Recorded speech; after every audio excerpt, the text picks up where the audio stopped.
Friends అందరికీ నమస్కారం అండి. మంత్రి పొంగులేటి శ్రీనివాస్ రెడ్డి సంచలన నిర్ణయం ఇందిరమ్మ ఇండ్ల పైన తీపి కబురు అంటూ లేటెస్ట్ అప్డేట్ అయితే అందించారండి. ఆ వివరాలు ఏంటనేది మన వీడియో రూపంలో తెలుస్తుందాం. వీడియోని పూర్తిగా చూడండి, స్కిప్ చేయకుండా అప్పుడే కంప్లీట్ ఇన్ఫర్మేషన్ అయితే మీకు అర్థమవుతుంది.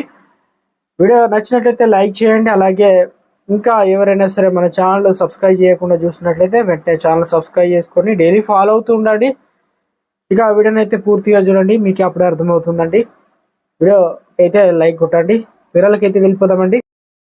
కాంగ్రెస్ ప్రభుత్వం అమలు చేయబోయేటువంటి ఇందిరమ్మ ఇండ్లు పై గృహ నిర్వహణ శాఖ మంత్రి పొంగులేటి శ్రీనివాస్ రెడ్డి కీలక వ్యాఖ్యలు చేశారు.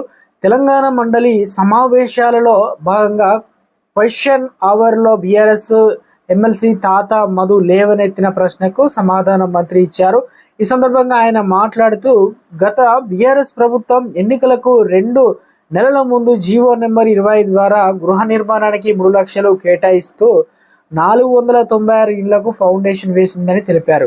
అయితే ఇప్పుడు ఆ జీవోను రద్దు చేస్తూ 496 ఇళ్లకు కూడా 3 లక్షలకు బదులుగా 5 లక్షల రూపాయలు ఇస్తూ ఇందిరమ్మ ఇల్లు నిర్మిస్తామని చెప్పారు. దీనిపైన తాత మధు సప్లిమెంటరీ ప్రశ్న లేవనెత్తుతూ మంత్రి తెలిపిన సంఖ్య వాస్తవానికి దూరంగా ఉందని అన్నారు.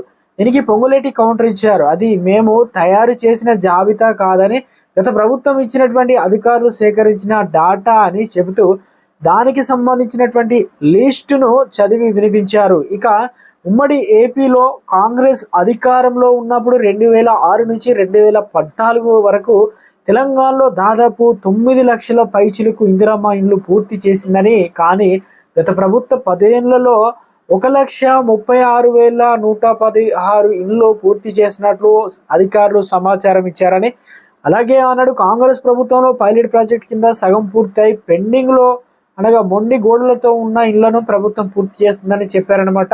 ఇక మొత్తానికైతే త్వరలోనే వీరందరికీ గుడ్ న్యూస్ ఇక్కడ లేవనెత్తారు.